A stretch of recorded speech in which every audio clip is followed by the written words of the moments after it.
লাল auditorium. বিশ্ববিদ্যালয় ক্যাম্পাসের শহীদ প্রভাস কুমার বড়ুয়া সড়ক দিয়ে হেঁটে যেতেই বাম দিকের বৃহৎ দালানটিতে চোখ আটকে যায় সবার। পাহাড়ের গা ঘেঁষে অপরূপ কারুকার্য শোভিত সুবিশাল এই ভবন। এই ভবনটি উদ্বোধনের 2 বছরের মাঝেই পরিত্যক্ত ঘোষণা করা হয়। প্রায় 1200 আসন ধারণ ক্ষমতা সম্পন্ন এই মিলনায়তন বিগত 28 বছর ধরে বন্ধ রয়েছে। এই অডিটোরিয়ামকে কেন্দ্র করে একটি ঘটনা ভূত এফএমে প্রকাশিত হয়েছিল।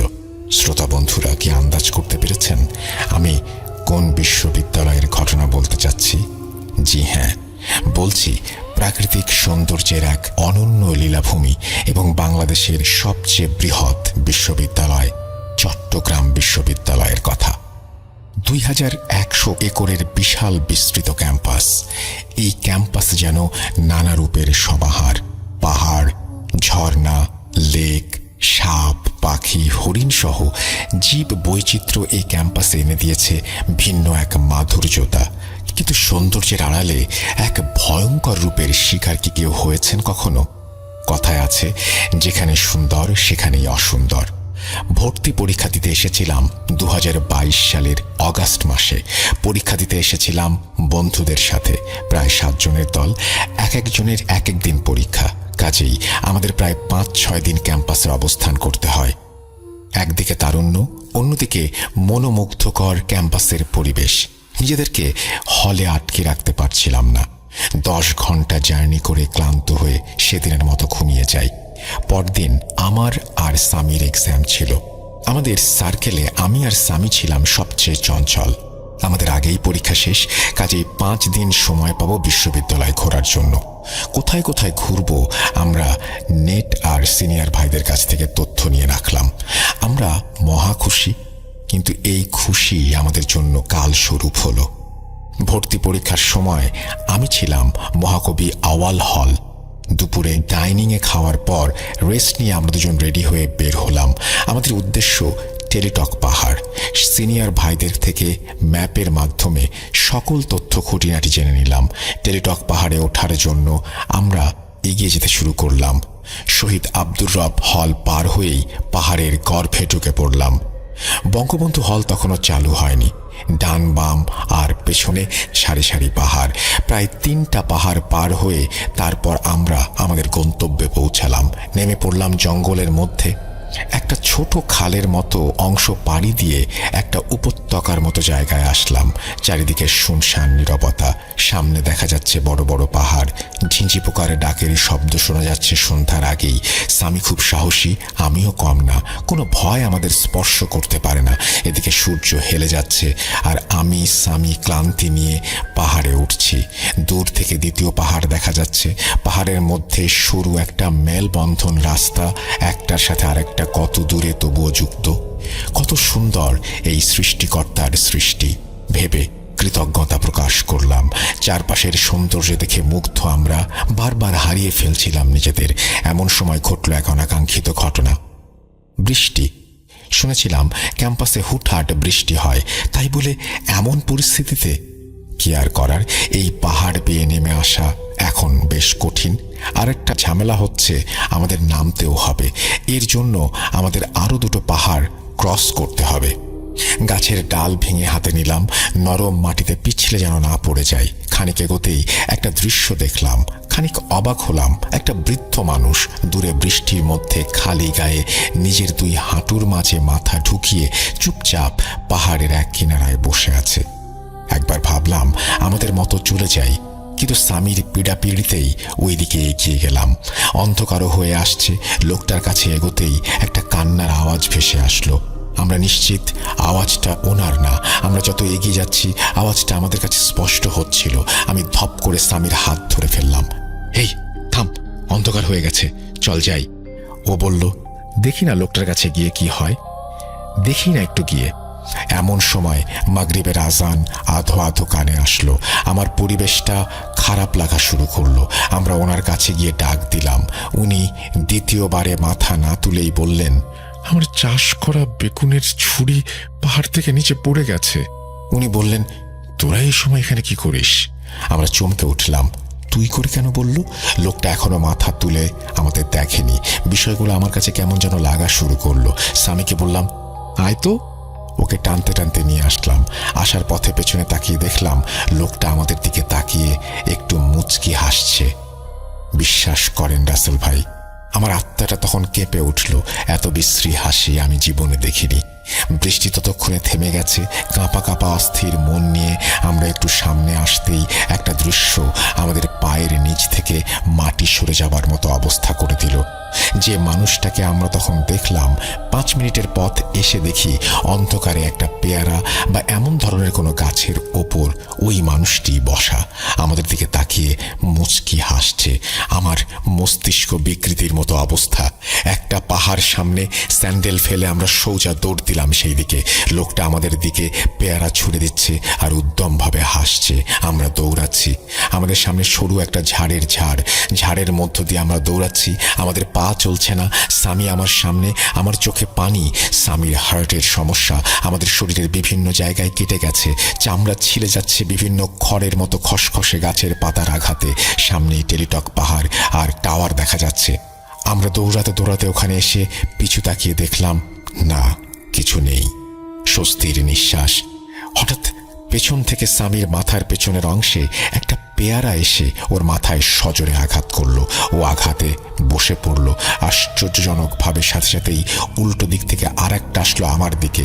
আমার হাঁটুতে লেগে জিনিসটা গলে গেল। গন্ধে বুঝলাম এইটা গাব ফল।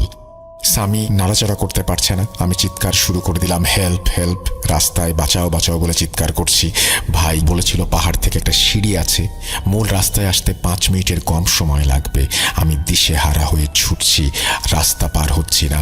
দূরের ল্যাম্পপোস্টের আলোতে ছায়া ছায়া ভাবে আমি সেই দূরের পাহাড়টিকে দেখছি এবং পাহাড়ের থেকে সিঁড়ি দেখতে পেলাম। স্বামীকে আমি টেনে টেনে নিয়ে আসছি আর জোরে জোরে চিৎকার করছিলাম। এত নিঃস্ব অবস্থায় আমাকে আগে কখনো আর পড়তে হয়নি। সমাজবিজ্ঞান অনুষদের সামনের রাস্তা দেখা যাচ্ছে। একটা গার্ড দেখলাম আমাদের দিকে এগিয়ে আসছে টর্চ হাতে করে। আমাদের দুজনের চোখে পানি, শরীর বৃষ্টি আর ঘামে ভেজা। দুজনেই রাস্তায় বসে পড়লাম। রাস্তায় 5-7 জন মানুষ আর রিক্সা চালকেরা আমাদের সাহায্য করার জন্য এগিয়ে আসলো। তখন একটা সাইনবোর্ডে দেখলাম নিরাপত্তার কারণে এই পাহাড়ে ওঠা নিষেধ। ওনারা আমাকে ক্যান্টিনের ছাউনিতে বসালেন, কলা খেতে দিলেন। আমাদের মুখে কোনো কথা নেই, কথা বলার পরিস্থিতিতেও আমরা ছিলাম না। একজন রিক্সা চালক বললেন, ওদের সাথে খারাপ কিছু হয়েছে। আমাদের পকেটে হাত দিয়ে দেখলেন, বললেন, ফোন মানিব্যাগ তো সবই আছে, তার মানে ছিনতাই হয়নি। তখন স্বামী ওনাদের সব ঘটনা বললেন। গার্ড বলল, এখানে আগে ছিনতাই হতো অনেক বেশি, অনেক সময় মানুষকে হত্যাও করা হতো। অনেকে এমন অশুভ শক্তির প্রভাব এখানে ফিল করে, তেমনই কিছু একটা কবলে হয়তো আপনারা পড়েছিলেন। ওনারা পাশের হল থেকে একজন হুজুর ভাইকে ডেকে নিয়ে এসে পানি পড়া দিলেন। একজন রিক্সা চালক ঠিক করে দিয়ে আমাদের হলে পৌঁছে দিলেন। আমরা কাউকে কিছু না বলে চুপচাপ ভাবতে থাকি, কি হলো আমাদের সাথে, কি হলো? এই প্রশ্নের উত্তর আজও আমরা পাইনি। পরের দিন আমরা দুজনে বিভিন্ন অজুহাত দেখিয়ে বাসায় চলে আসি। দুজনেই কিছুদিন জ্বরে ভুগেছিলাম। আমরা দুজনেই চট্টগ্রাম বিশ্ববিদ্যালয়ে চান্স পাই। আমি এখন ঢাকা বিশ্ববিদ্যালয়ে, আর স্বামী আছে চট্টগ্রাম বিশ্ববিদ্যালয়ে। ও এখনো ওই পাহাড়ে ঘুরতে যায় বন্ধুদের সাথে। অনেক খুঁজেছে ওই গাছটা, কিন্তু আর খুঁজে পায়নি। সময়কালটা ছিল 2018। ওই সময়ে আমার স্ত্রী, আমার তৎকালীন যে ফিয়ন্সে ছিলেন, বর্তমান স্ত্রী, তো তিনি পড়াশোনা করতেন মালয়েশিয়াতে একটা সরকারি বিশ্ববিদ্যালয়ে, আর আমি পড়াশোনা করতাম নর্থ আমেরিকাতে একটা ইউনিভার্সিটিতে। তো ওই সময়টাতে আমাদের কিছুদিনের জন্য একটা লং ডিস্টেন্স রিলেশনশিপের মধ্যে দিয়ে যেতে হয়েছিল। আর মালয়েশিয়া এবং আমি যে দেশে থাকতাম নর্থ আমেরিকাতে, তো অনেকটা অলমোস্ট দিন রাতের ব্যবধান। দ্যাট মিনস যে যদি এইখানে যদি রাতের 12টা, দ্যাট মিনস হয়তো নর্থ আমেরিকাতে রাতের 12টা হবে গিয়ে মালয়েশিয়াতে হয়তো দুপুর 3টা এরকম। তো একটা সময়ের ব্যবধান তো ছিল। তো যে দিনকার ঘটনা, সেই দিনকার ঘটনাটা বলি আপনাদেরকে। আমার স্ত্রী থাকতেন ইউনিভার্সিটি হোস্টেলে, আর ওর ইউনিভার্সিটি হোস্টেলটার বর্ণনা যদি দেই, তো বিল্ডিংটা ছিল একটা স্কয়ার শেপ বিল্ডিং। মাঝখানের জায়গাটাতে কিছু কমন গ্রাউন্ড, মানুষজন ঘোরাফেরা করার জায়গা, একটা বিশাল একটা কমন গ্রাউন্ড, অনেক বড় একটা বিল্ডিং, স্কয়ার শেপ। আর তার যে রুমটা ছিল সেই রুমটার এক্স্যাক্টলি অপোজিটে, মাঠের অপোজিটে যে রুমটা ছিল, ওই রুমটা ছিল হন্টেড। তো হন্টেড ছিল বিকজ অনেক বছর আগে একটা চাইনিজ স্টুডেন্ট, মালয়েশিয়াতে অনেক চাইনিজ স্টুডেন্টসরা পড়াশোনা করে, যারা হয়তো ওখানে পড়াশোনা করার তারা জানেন। তো একটা চাইনিজ স্টুডেন্ট, সে অনেক বছর আগে ওই রুমটাতে সুইসাইড করে, এবং এরপরে ওই রুমটাতে যারাই থাকতে চেয়েছে তারা থাকতে পারেনি। খুবই অদ্ভুত ঘটনার সম্মুখীন হতে হয়। আর মালয়েশিয়াতেও আমাদের দেশের মতোই এইসব বিষয় অনেক অহরহ ঘটে থাকে। প্রত্যেক পাড়া মহল্লায় এইসব গল্প খুবই প্রচলিত। এসব ব্ল্যাক ম্যাজিক বলেন, তাবিজ বলেন, জিন বলেন, এসব অনেকগুলো ঘটনা আমাদের মতোই সিমিলার। ওরাও মুসলিম, আমরাও মুসলিম, কিছু বিষয় তো অফকোর্স মিলে যায়। তো যে কারণে ওদের কিছু কুসংস্কার তো অবশ্যই আছে আমাদের মতোই। তো সবকিছু মিলিয়ে ওই রুমটাকে সিলগালা করে দেওয়া হয়। ওই রুমটাতে কোনো স্টুডেন্টদেরকে আর থাকতে দেওয়া হতো না। ইনফ্যাক্ট ওই রুমটার আশেপাশের রুমগুলোতেও কেউ থাকতে চাইতো না। মেক সেন্স করে যে আমি চাইবো না যে আমি এমন একটা রুমের পাশের রুমে থাকি যে রুমটাতে রাতের বেলা কেউ একজন নিজেকে ফ্যানের সাথে ঝুলিয়ে দিয়েছে। সো খুবই একটা ভয়ের ব্যাপার হবে থাকাটা। ভূতের জন্য তার রুমের মাঝখানের পার্টিশন ডাজন্ট ম্যাটার। তো যে কারণে ওই রুমটার আশেপাশের কয়েকটা রুমেও কেউ থাকতো না। তো যে রাতের ঘটনা, সেই রাতে আমার খুব স্পষ্ট মনে আছে, ওই দিন আমার এক্সাম ছিল, আমার ফাইনাল এক্সাম ছিল একটা। আমার এক্সাম শেষ হবে, ওটা পরে আসছে। তো আমার এক্সাম ছিল, আমার ওয়াইফে পড়াশোনা করছিল, ওদের মালয়েশিয়াতে তখন রাত, তখন আমার দিন। তো তার হঠাৎ রাতে তার ওয়াশরুমে যাওয়ার প্রয়োজন হয়। তো সে তখন রাত আনুমানিক, ওর ওখানে তখন রাত আনুমানিক 1-1:30 এরকম হবে। সে রাত জেগে পড়াশোনা করতো। সো মোস্ট অফ দ্য রাত সে অলমোস্ট ভোরেই ঘুমাতো নামাজ পড়ে। তো সে ওয়াশরুমে যাওয়ার জন্য রুম থেকে বের হয়। রুম থেকে বের হওয়ার পরে ওর মনে হলো যে ওর এক্স্যাক্টলি অপোজিটে, মাঠের অপর প্রান্তে যে ওর যে হন্টেড রুমটা, ওইটার সামনে একটা কিছু মুভমেন্ট। তো ও তো মুভমেন্টটা দেখে শুরুতে ভাবলো হয়তো যে ও যেহেতু রুমে অনেক আলো ছিল, আর বাইরে যেহেতু প্রত্যেকটা রুমে সবাই ঘুমাচ্ছে, করিডোর অন্ধকার, সবকিছু অন্ধকার, হয়তো এই কারণে আলোর ডিফারেন্সেস এর কারণে তার কাছে মনে হয়েছে আর কি যে মাঠের অপোজিট সাইডের যে রুমটা, সেই রুমটাতে একটা মুভমেন্ট। দেন ও খুব বেশি পাত্তা দিল না। বাট যখনই সে তার ঘাড় ঘুরিয়ে সে আবার করিডোর ধরে হাঁটতে থাকবে, সে রুম থেকে বের হয়ে বাম দিকে সোজা হাঁটলেই করিডোরের শেষ মাথায় হচ্ছে তার ওয়াশরুম। তো সে করিডোর ধরে হাঁটতে থাকবে। এমন সময় হঠাৎ করে জাস্ট ওর মনে হলো যে ওর পায়ের নিচে খুব নরম কিছু একটার স্পর্শ সে পেল। সে আতকে উঠার পরে সে আবছা আলোতে দেখলো যে ওর একটা বিড়াল ছিল, এবং বিড়ালটা উপর সে পাড়া দিয়ে দিল। তো বিড়ালটা তার একটু দূরে গিয়ে সে খুব রাগ নিয়ে, খুব ফিউরি নিয়ে তার দিকে, আমার ওয়াইফের দিকে তাকিয়ে থাকে। যেভাবে বিড়ালটা রেগে গিয়ে গড় করে ওরকম করে গড় করছিল। তো that time my wife was panicking. First of all, ও শুরুতে পাত্তা দেয় নাই যে ওর অপোজিট রুমটাতে, হন্টেড রুমটার সামনে কোনো একটা মুভমেন্ট, সেটাকে পাত্তা দেয় নাই। উইদিন ফিউ সেকেন্ডস ওর পায়ের নিচে একটা বিড়াল চাপ খায়, এবং বিড়ালটা ওদিকে তাকিয়ে থাকে। রাতের একটা ওইরকম একটা মুভমেন্টে, 1:32 অ্যারাউন্ড ওই টাইমটাতে। তো একটু ভয় পেয়ে যায়, কারণ স্টোরি তো আছে ওই হোস্টেলে, অনেক স্টোরি। মালয়েশিয়ার প্রত্যেকটা মনে হয় হোস্টেলে অনেক স্টোরি আছে। তো সে অনেক ভয় পেয়ে যায়, আতঙ্কিত হয়ে কি হঠাৎ করে সে কি মনে করে জানি সেই রুমটার দিকে আবার তাকালো। বিড়ালটা তো তার সামনে ছিল, ওদিকে রাগ করে তাকিয়ে আছে, বাট ও কয়েক সেকেন্ডের মধ্যে সে আবার ওই রুমটার দিকে তাকালো। অ্যান্ড দেন যেটা দেখে, সেটার জন্য সে কোনো দিন প্রস্তুত ছিল না। দুনিয়াতে কেউই ওটা দেখার জন্য প্রস্তুত থাকবে না। সে দেখে যে ওই রুমটার সামনে থেকে, এক্স্যাক্টলি একদম সোজা আর কি, ওই রুমটার সামনে থেকে কিছু একটা ফ্লোট করে করে ওর দিকে এগিয়ে আসছে। ওটা একটা অবয়ব। তো আমার ওয়াইফ যেন আমাকে তখন বললো যে সেটা একটা একটা সাদা একটা কাইন্ড অফ ট্রান্সপারেন্ট একটা মানে সি থ্রু করা যায় এরকম একটা অবজেক্ট মানুষের শেপে ফ্লোট করে করে তার রুমের দিকে তার দিকে ফ্লোট করে করে ভেসে আসছে, এগিয়ে আসছে। এবার তো তার তো ভেতরের সব হিম হয়ে গেছে, তার রক্তহীন হয়ে গেছে। সে প্রচন্ড ভয় পেয়ে গেল, প্রচন্ড আতঙ্কিত হয়ে গেল। এবং সবচেয়ে ভয়ের ব্যাপারটা যেটা, সে আমাকে যেটা বললো যে ওই শেপটা দেখতে ক্যাসপারের মতো ট্রান্সপারেন্ট একটা হোয়াইটিশ একটা অবজেক্ট যেটা থেকে সি থ্রু করা যায়, কিন্তু খুব বিচ্ছিরি বিদঘুট একটা চেহারা। সে অন্ধকার খুব বেশি ক্লিয়ারলি দেখতে পাচ্ছিল না, বাট যে যতটুকু দেখে বুঝলো যে আমরা ভূতের সিনেমাগুলোতে খুব বিচ্ছিরি যেরকম চেহারাগুলো দেখি ভূতের, সামথিং লাইক দ্যাট, খুবই আনইউজুয়াল একটা চেহারা ওর দিকে এগিয়ে আসছে। অলমোস্ট মাঠ ক্রস করে হাফওয়ে ক্রস করে ফেলেছে মাঠটা, আর হাফওয়ে ক্রস করলে তার রুমের সামনে চলে আসবে। এবার তো সে তো অনেক বেশি ভয় পেয়ে গেল। সে সাথে সাথে আবার বিড়ালটার দিকে তাকালো। এগুলো সব ঘটছে ধরেন কয়েক মিনিটের ব্যবধানে। আমি ডিসক্রাইব করছি দেখে মনে হচ্ছে অনেক লেংদি, বাট আসলে এগুলো সবগুলোই কয়েকটা মিলি সেকেন্ডের মধ্যেই এই দৃষ্টিগুলো এই অবজেক্ট গুলো দৃশ্যমান হচ্ছিল। সে সাথে সাথে আবার করিডোরের দিকে তাকালো, দেখলো বিড়ালটা নেই মানে তো কোথাও নেই, লাইক কোনো চিহ্ন নেই বিড়ালের, নাই। দেন ও তো অলমোস্ট স্ট্রোক করে ফেলার মতো অবস্থা।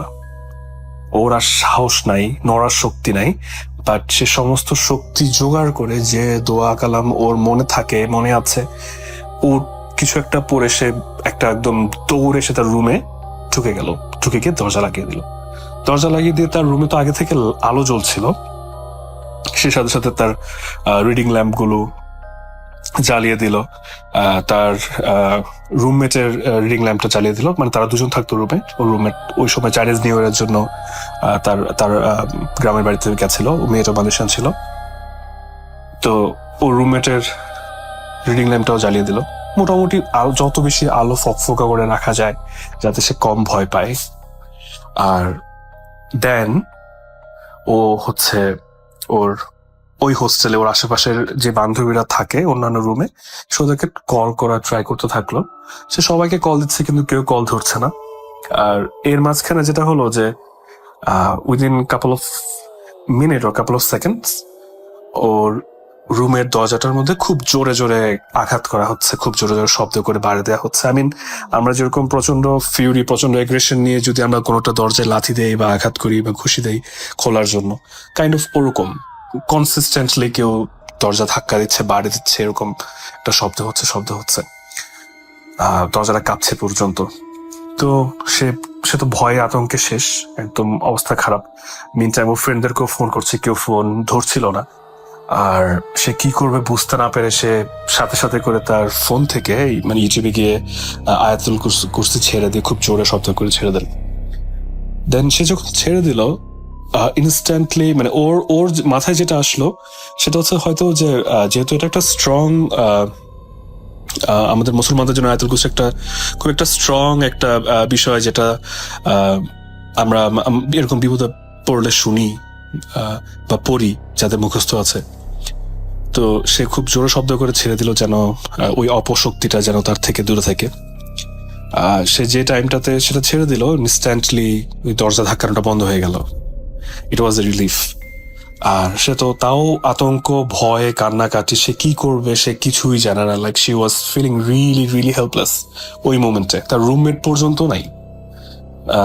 পর্যন্ত নাই। ইনফ্যাক্ট ওর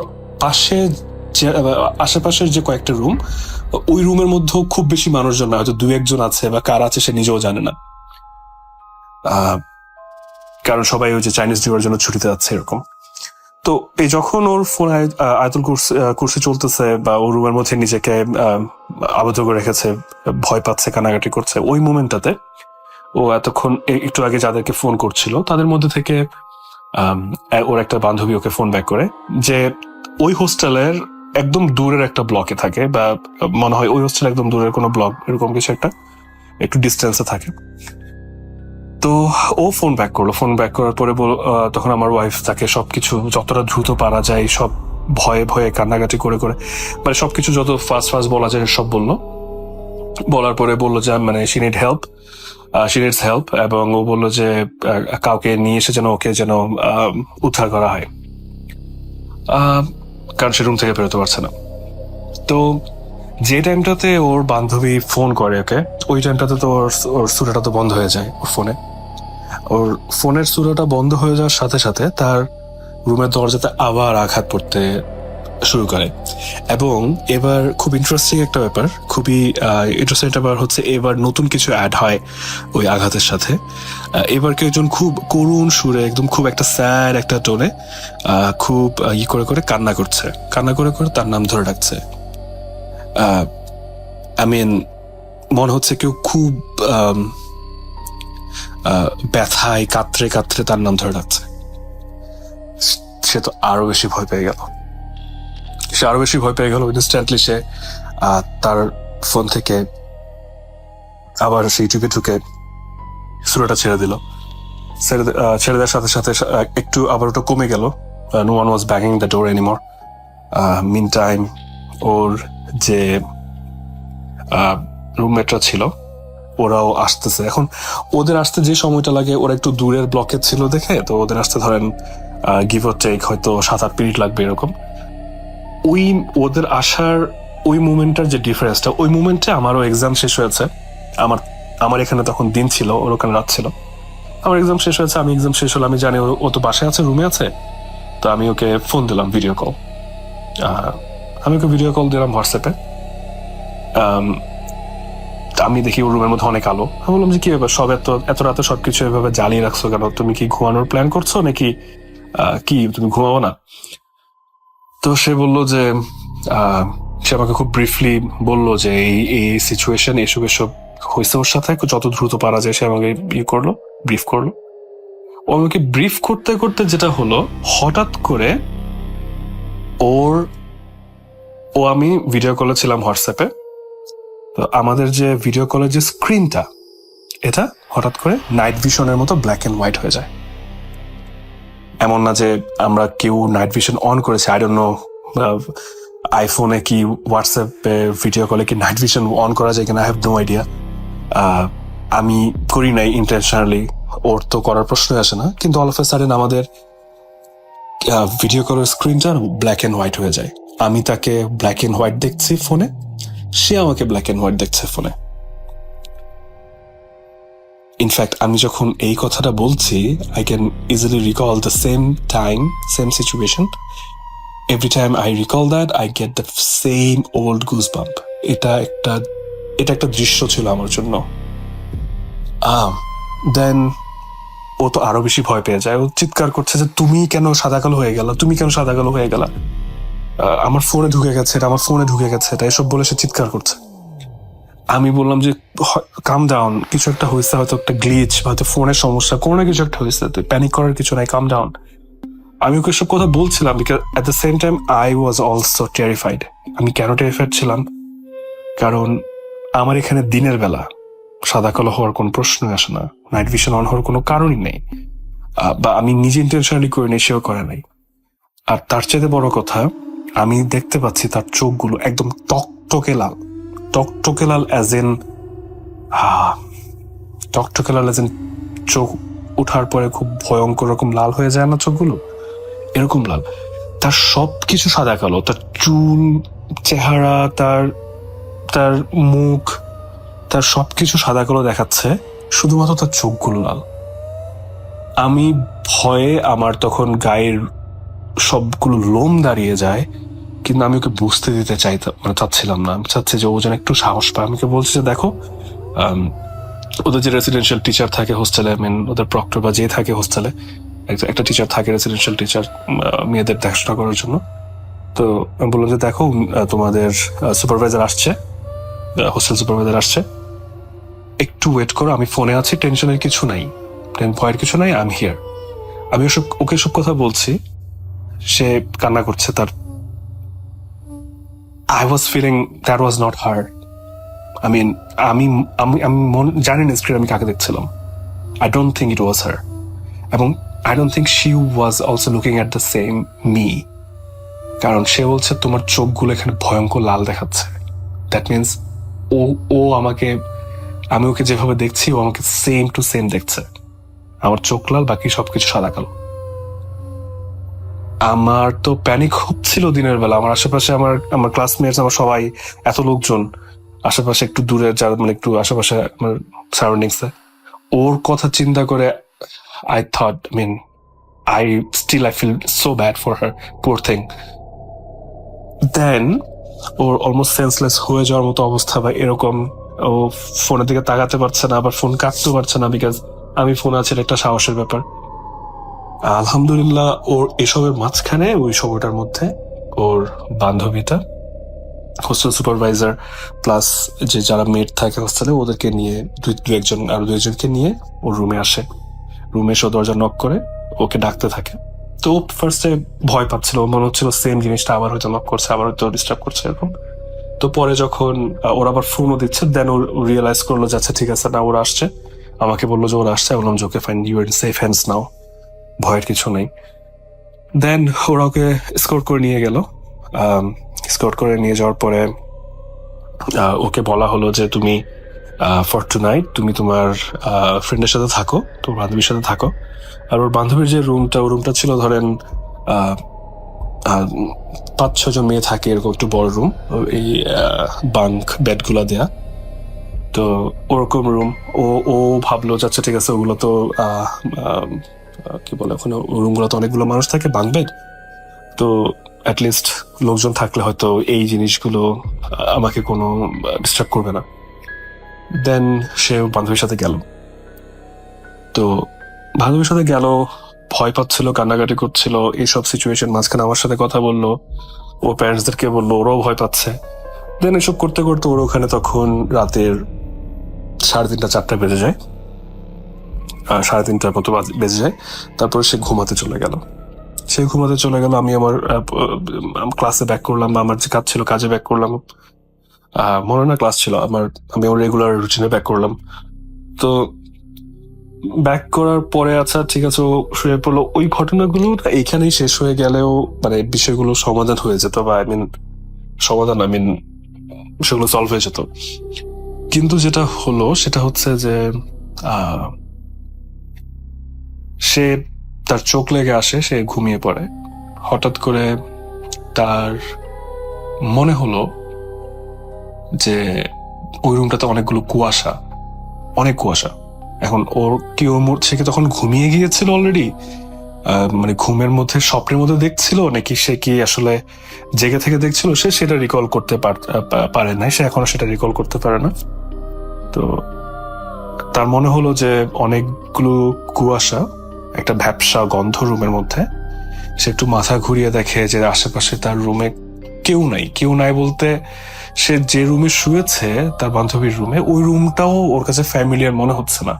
ওইখানে কোনো বেডস নাই, ওখানে কোনো লোকজন নাই, কিচ্ছু নাই। সে একলা একটা রুমে সেন্ট্রালে শুয়ে আছে একটা বেডের মধ্যে, এবং চারপাশে কুয়াশা। হতে পারে সে তার স্লিপ প্যারালাইসিস হচ্ছিল বা কিছু একটা এরকম, but she was panicking, she was in a situation. And then ওর মনে হলো যে ওর রুমের ঠিক ওর ফেসের ঠিক পাশে কেউ একজন হাঁটু গেড়ে বসে আছে। ওর বিছানায় শুয়ে আছে, ওর ফেসের ঠিক পাশে কেউ একজন হাঁটু গেড়ে বসে আছে। ও জাস্ট একটু মাথা ঘুরিয়ে দেখে যে বিইংটা ফ্লোট করে ওর দিকে এগিয়ে আসছিল ওই হন্টেড রুমটা থেকে, ওই বিইংটা ওর মাথার কয়েক ইঞ্চি দূরে, ওর মুখের কয়েক ইঞ্চি দূরে হাঁটু গেড়ে বসে ওর দিকে তাকিয়ে আছে এবং খুব বিচ্ছিরি ভাবে হাসছে। ও আর পারেনি। ও এতক্ষণ পর্যন্ত খুবই স্ট্রং একটা মেয়ে, কিন্তু এই সারা রাতের যুদ্ধের পরে ওই মুভমেন্টটাতে সে ধরে রাখতে পারে নাই।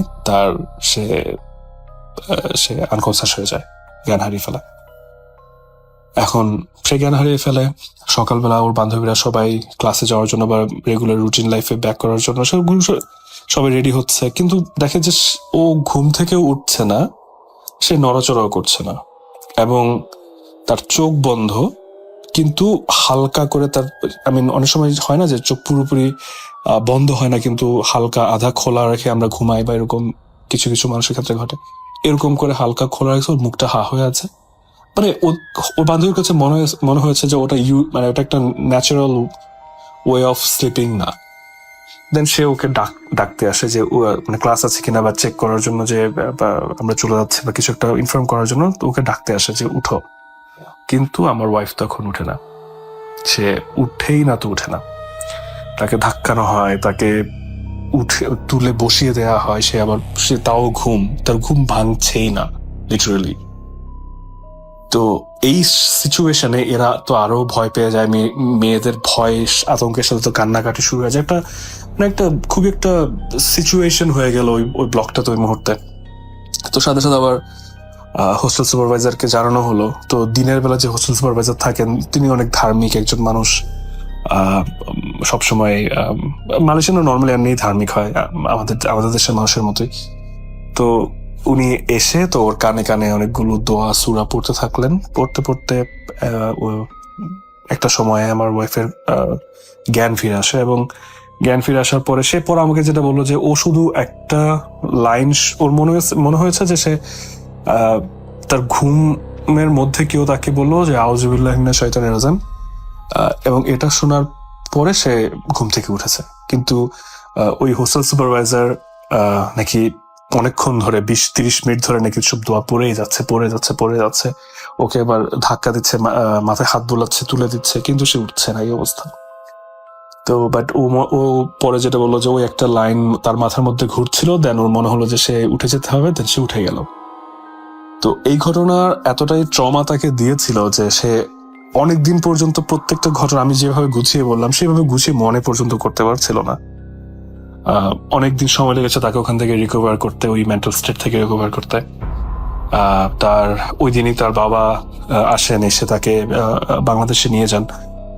নিয়ে গিয়ে তাকে সাইকিয়াট্রিক দেখানো হয়, হুজুর দেখানো হয়, অনেক কিছু করা হয়, অনেক প্রসেসিং। ও অনেকদিন নাইটমেয়ার, ও সারা রাত ঘুমাতো না ভয়ে, সারাক্ষণ রুমে লাইট জ্বালিয়ে রাখতো, তার আশেপাশে মানুষজন থাকতো। তো খুব একটা খুব ট্রমাটাইজড একটা সিচুয়েশনে সে অনেক দিন ছিল। আর ফ্যামিলি সাপোর্ট তো ছিল অফকোর্স, কিন্তু তার অনেক দিন লেগেছে ওই ট্রমাটার থেকে রিকভার করতে।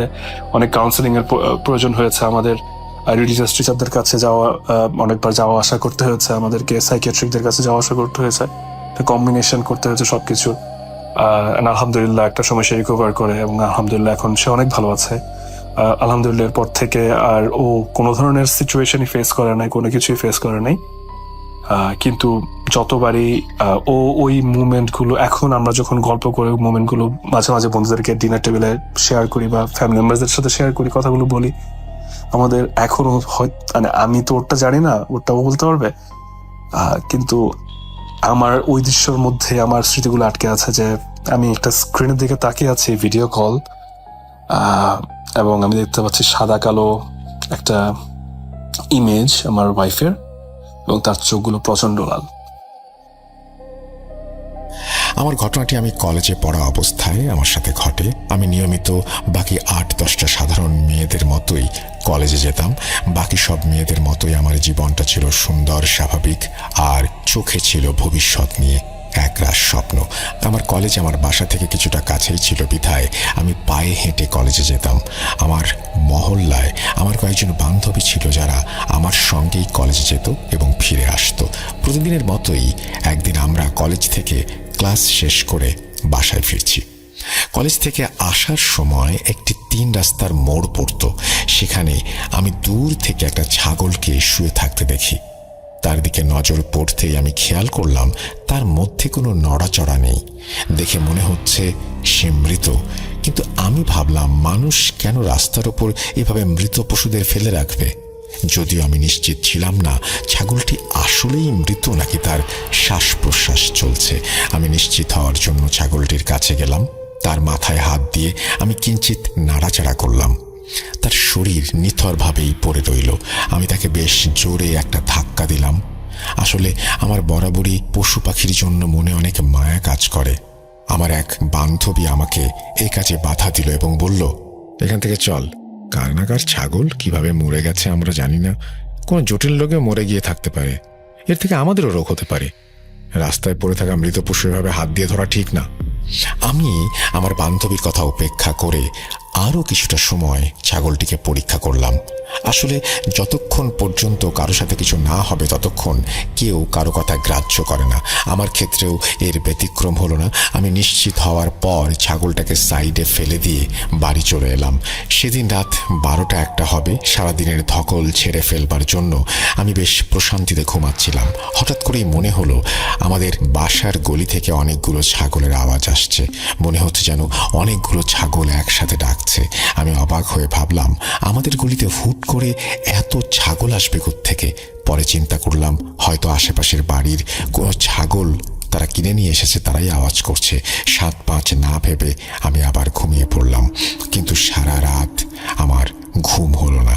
বিরক্ত হয়ে আমি কানের ওপর বালিশ দিয়ে কোনো রকমে রাতটা পার করলাম।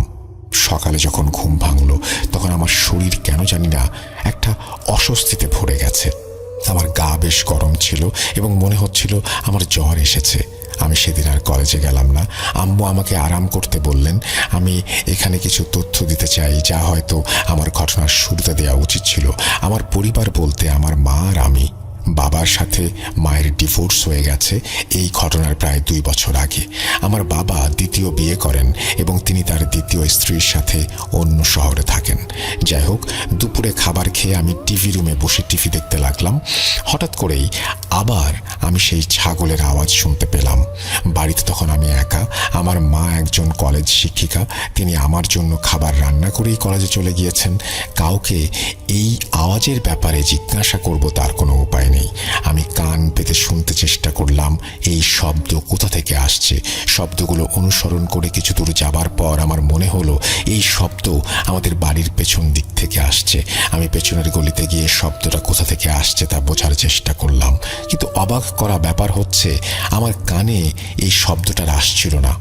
তবু আমি কিছুক্ষণ অপেক্ষা করে শব্দটা শোনার চেষ্টা করছিলাম। ভাবছিলাম হয়তো শব্দটা পাশের বাড়ি থেকে আসছে। কিন্তু যখন আমি বাইরে গিয়ে শব্দের উৎস খোঁজার চেষ্টা করলাম তখন শব্দটা বেমালুম গায়েব হয়ে গেল। কিছুক্ষণ দাঁড়িয়ে থেকে আমি মনে মনে ভাবলাম হয়তো আমি ভুল শুনেছি। আমি আবার ভেতরে এসে নিজের মতো টিভি দেখতে লাগলাম।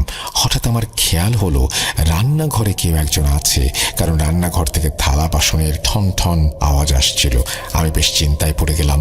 ভাবলাম আম্মু তো রান্না করে কলেজে গেছেন, বাসায় আমি আর আম্মু ছাড়া আর কেউ নেই, তাহলে রান্নাঘরে কি হতে পারে? ধীরে ধীরে থালা বাসনের আওয়াজ বাড়তে লাগলো। দিনের বেলায়ও ভয়ে আমার অবস্থা খারাপ হয়ে যাচ্ছিল। আমি ভীত অবস্থায় রান্নাঘরের দিকে এগোতে লাগলাম, কিন্তু সেখানে পৌঁছে আমি কাউকে দেখতে পেলাম না। এভাবে সারাটা সময় অদ্ভুত সব ঘটনা ঘটে চলেছিল আমার সাথে, আর আমি এসবের মধ্যে কোনো মানেই খুঁজে পাচ্ছিলাম না। কি হচ্ছে কিছু বুঝতে পারছিলাম না। দেখতে দেখতে বেলা গড়িয়ে দুপুর হয়ে গেল। দুপুরের দিকে আমার গায়ে জ্বর এলো। বিকেলের দিকে আম্মু বাসায় ফিরে এলেন। আমার অবস্থা দেখে তিনি ডাক্তার ডেকে আনলেন। ডাক্তার আসতে আসতে সন্ধ্যা হয়ে গেল। ডাক্তার এসে কিছুটা সময় আমার অবস্থা পর্যবেক্ষণ করে আমাকে ওষুধ দিলেন। এদিকে আমি এভাবে অসুস্থ হয়ে পড়ে রয়েছি, আর অন্যদিকে 5 দিন পর আমার ফাইনাল পরীক্ষা শুরু হতে যাচ্ছে। পরীক্ষার আগের এক রাতের কথা। পরীক্ষার প্রস্তুতি নিচ্ছি। তখন রাত 8টা-9টার মতো বাজে। পড়তে পড়তে আমার চোখ লেগে এসেছে। হঠাৎ আমার ঘরে কিছু একটা আওয়াজ শুনে আমার চোখ খুলে গেল। আমি কাঁচা ঘুম থেকে উঠে আমার পেছনের দিকে তাকালাম। আমি দেখলাম আমার পেছনে একজন মানুষ দাঁড়িয়ে আছে। একজন মানুষ যে আমার রুমের জানালার বাইরে এক দৃষ্টিতে তাকিয়ে আছে। তার চোখগুলো ছিল বেশ বড় বড়, তার মাথায় কোনো চুল ছিল না। তাকে দেখে আমি ভয়ে হাঁপাতে শুরু করলাম। আমার মুখ থেকে কোনো কথাই বের হচ্ছিল না এবং আমি শুধু তার দিকেই মূর্তির মতো ঠাঁই তাকিয়েছিলাম। কিছুক্ষণ পর হঠাৎ সে আমার সামনে থেকে গায়েব হয়ে গেল। আমার সামনে থেকে গায়েব হওয়া মাত্রই আমি যেন হুঁশ ফিরে পেলাম এবং চেয়ার থেকে উঠে এক দৌড়ে আম্মুর রুমে চলে গেলাম। আম্মুর রুমে গিয়ে আমি আম্মুকে সব কিছু জানালাম, কিন্তু আমার কথা শুনে আম্মু উল্টো আমাকেই বকাঝকা করতে লাগলেন। আম্মু বললেন, তুমি সারাদিন টিভিতে সমস্ত ভূতের প্রোগ্রাম দেখো, এই জন্যই সেই একই জিনিস তোমার স্বপ্নে এসে তোমাকে ভয় দেখায়। আমি তাকে বললাম আমি আমার রুমে আসলেই একজন মানুষকে দেখেছি, কিন্তু আম্মু কিছুতেই আমার কথায় কর্ণপাত করলেন না। তিনি শুধু বললেন আমি নিশ্চয়ই কোনো দুঃস্বপ্ন দেখেছি। আমার জন্য আম্মুর এই আচরণ আসলে খুবই হতাশাজনক ব্যাপার ছিল। এরপর কিছুদিন এসব চলতে চলতেই কেটে যায়। তখনও আমার সাথে বাড়িতে বেশ কিছু অদ্ভুত ঘটনা ঘটেই চলেছে। আম্মুকে অনেকবার এসব স্বপ্নের কথা বোঝানোর চেষ্টা করেছি, কিন্তু তিনি আমার কথা একদমই সিরিয়াসলি নিচ্ছিলেন না। কিছুদিন পর পরীক্ষা দিয়ে আমি বাড়ি ফিরছিলাম। আমার শরীর তেমন ভালো ছিল না। আমার বান্ধবীরা কলেজে পরীক্ষা দেবার পর প্রশ্ন উত্তর মেলাতে ব্যস্ত হয়ে পড়ে। আমার শরীর ভালো না থাকায় আমি একাই বাড়ি ফিরছিলাম। রাস্তায় হাঁটতে হাঁটতে আমি দেখলাম রাস্তার ঠিক মাঝখানে সেই দিনের মতো আজও একটি কালো ছাগল মরে পড়ে আছে। এবার আমি তাকে দেখে বেশ ভালো রকমের ভয় পাই, বিধায় তাকে হাত দিয়ে স্পর্শ করিনি। সেই রাস্তা দিয়ে না গিয়ে আমি অন্য গলিতে ঢুকে পড়ি। সেখান দিয়ে আমার বাসা যাওয়া যায়। এই গলির ভেতর দিয়ে যাওয়ার সময় আমি আরো ভয়ঙ্কর কিছু দেখি। আমি দেখি এক মহিলা মৃত অবস্থায় গলির এক কোণে পড়ে আছে। তাকে দেখে আমার প্রচন্ড ভয় লাগে। আমি আমার জায়গায় দাঁড়িয়ে কাঁদতে শুরু করি। না, সেই কান্না শিশু বাচ্চাদের মতো ছিল না। আমি ভয়ে কান্না করছিলাম, কিন্তু আমার মুখ থেকে কোনো আওয়াজ বের হচ্ছিল না। আবার আমি সেই গলি দিয়ে না গিয়ে অন্য গলিতে ঢুকি। এইভাবে আমি 3টা গলি পার হলাম, কিন্তু প্রতি গলিতেই আমি সেই মহিলা নয়তো সেই মৃত ছাগলটিকে দেখতে পেলাম। আমি এরপর চোখ বন্ধ করে বাড়ির দিকে দৌড় লাগালাম। কতক্ষণ কিভাবে কোন দিকে দৌড়িয়েছি আমি জানি না। চোখ খুলে দেখি আমি বাড়িতে পৌঁছে গিয়েছি। আম্মু ভেতর থেকে আমাকে দেখে ভয় পেয়ে গেলেন এবং নামাজ বাদ দিয়ে তিনি দৌড়ে আমার দিকে এলেন। তিনি ভাবলেন হয়তো কোনো বদমাশ ছেলে আমার পেছনে লেগেছে, কেননা আমি বারবার পেছন ফিরে তাকাচ্ছিলাম। ভিতরে এসে আমি সোফায় শুয়ে পড়লাম। আম্মু আমাকে পানি এনে দিলেন এবং জিজ্ঞাসা করতে লাগলেন সব ঠিক আছে কিনা। তখন আমি আম্মুকে পুরো ঘটনা খুলে বললাম। আমার কথা এবার আর আম্মু ফেলতে পারলেন না। তিনি বিশ্বাস করলেন আসলেই হয়তো আমার সাথে খারাপ কিছু ঘটেছে। আমি মনে মনে আল্লাহর কাছে শুকরিয়া আদায় করলাম, কারণ আজ আম্মু কলেজ থেকে ছুটি নিয়েছিলেন এবং বাড়িতেই ছিলেন। কলেজ থেকে ফিরে না এলে সাধারণত আমাকে একাই থাকতে হয়। আজ আম্মু না থাকলে আমার কি হতো আল্লাহ জানে। আম্মুকে দেখেই আমার দেহে আমি প্রাণ ফিরে পেয়েছিলাম এবং আম্মু সোফায় আমার পাশে বসে আমার মাথায় হাত বুলিয়ে দিতে লাগলেন। আমি সেখানেই ঘুমিয়ে পড়লাম আর মারাত্মক এক বাজে স্বপ্ন দেখে চিৎকার দিয়ে ঘুম থেকে উঠলাম। আম্মু আমার পাশেই ছিলেন। আমি তাকে জড়িয়ে ধরে অনেকক্ষণ কাঁদলাম। আম্মু কি হয়েছে জিজ্ঞাসা করলে আমি আম্মুকে শুধু আমার স্বপ্নের কথা জানালাম। আমি দেখলাম আমার আশেপাশে অনেক মানুষ, যাদের শরীর তো মানুষের মতো কিন্তু মাথাটা ছাগলের। তারা সবাই আমার ওপর আক্রমণ করতে আমার দিকে তেড়ে আসছে। আমার দিকে এগোতে এগোতে তাদের চেহারা আরো বিভৎস হয়ে যায়। তাদের গলা থেকে ক্রমাগত তাজা রক্ত বের হচ্ছিল। দেখে মনে হচ্ছিল কেউ তাদের মাথা কেটে সেলাই করে সেই স্থানে ছাগলের মাথা বসিয়ে দিয়েছে। আমি আম্মুকে স্বপ্নের কথা বলার পরও আবার কাঁদতে শুরু করলাম। আমি আম্মুকে অনুরোধ করেছিলাম, আম্মু, আমাকে আল্লাহর ওয়াস্তে এই সমস্যা থেকে মুক্তি দাও। সেদিন রাতে আম্মু আমার রুমেই ঘুমালেন। পরদিন আমার পরীক্ষা ছিল। আমার শরীর ভালো ছিল না এবং আমি সেই কারণে পরীক্ষা দিতে পারিনি। আমাকে পরীক্ষায় অনুপস্থিত দেখে আমার কয়েকজন বান্ধবী আমাকে দেখতে এলো। আমার অবস্থা দেখে তারা জিজ্ঞেস করলো, কিরে মরিয়ম, তুই আজ পরীক্ষা দিতে এলি না যে? তোকে এরকম শুকনো শুকনো লাগছে কেন? কি হয়েছে? আমি তাদেরকে শুরু থেকে শেষ পর্যন্ত সবকিছু খুলে বললাম। আমার এক বান্ধবী দীর্ঘশ্বাস ছেড়ে বলল, তোকে আমি সেদিনই বলেছিলাম রাস্তায় পড়ে থাকা কোনো জিনিস হাত দিস না, স্পেশালি মৃত কোনো জানোয়ার। এই কথাটা তোকে আমি এমনি এমনি বলিনি। আমার এক চাচা 3 রাস্তার মোড়ে পড়ে থাকা একটা লেবু হাত দিয়ে ধরেছিলেন। এরপর থেকেই তিনি সবার থেকে আলাদা হতে শুরু করেন। তার জীবনটা যেন কোথায় গিয়ে আটকে যায়। শেষমেশ তিনি মারা যান। তাকে অনেক কবিরাজ, হুজুর, পীর ফকির দেখানো হয়েছিল, কিন্তু সবাই বলেছিল রাস্তায় সেই লেবুকেও জাদু করে রাখা হয়েছিল। সেই জাদুতে আমার চাচা আক্রান্ত হন এবং মারা যান। তার শরীরে খারাপ কিছুর অস্তিত্ব ছিল। আমি তার কাছে জানতে চাইলাম আসলে তার শরীরে কিসের উপস্থিতি ছিল। তখন আমার বান্ধবী বলল, শয়তান। তার শরীর শয়তানের কবজায় ছিল। চাচা কাউকে চিনতে পারতেন না। বেশিরভাগ সময় এমনই ঘটত। আর যখন চিনতে পারতেন তখন শুধু কান্না করতেন আর বলতেন, আমাকে বাঁচাও, ওরা আমাকে নিয়ে যাবে। আর আচার আচরণ একেবারেই পাল্টে যায়। মনে হচ্ছিল সে আর আগের ব্যক্তি নয়, দুজন আলাদা কোনো ব্যক্তি। এসবের পেছনে কালো জাদুকরদের কোনো না কোনো উদ্দেশ্য থাকে। তারা লেবু বা মৃত পশুর ওপর জাদু করে এবং সেসব রাস্তায় ফেলে রাখে যাতে শিকার ধরতে পারে। ঠিক যেভাবে বড়শির আগায় টোপ লাগিয়ে মাছ ধরা হয়। আর যারা এই জাদু দ্বারা আক্রান্ত হয় তাদের জীবন সেই জাদুকরের হাতেই জিম্মি। আমার বান্ধবীর কথা শুনে আমারও মনে পড়ে গেল সেই মৃত ছাগল স্পর্শ করার কথা। ওইসব না বললে হয়তো আমি পুরো বিষয়টি বেমালুম ভুলেই যেতাম। অন্যদিকে আমার বান্ধবী যা বলল তা শুনে ভয়ে আমার শরীর থেকে আত্মা বের হয়ে যাওয়ার দশা। তাহলে কি আমার জীবনটাও কোনো জাদুকরের হাতে চলে গিয়েছে? আমি কিছুই বুঝতে পারছিলাম না। হিতাহিত জ্ঞান হয়তো আমি হারিয়ে ফেলেছিলাম। আমার কানে বারবার আমার বান্ধবীর কথাগুলো বাজছিল। আমার বিশ্বাস ছিল সত্যিই আমার সাথে তার চাচার মতোই কিছু একটা ঘটেছে। আমি কখনো গোসল করতে গিয়ে, কখনো পড়তে গিয়ে বা কখনো খেতে গিয়ে আমার চারপাশে ছাগলের আওয়াজ পেতাম।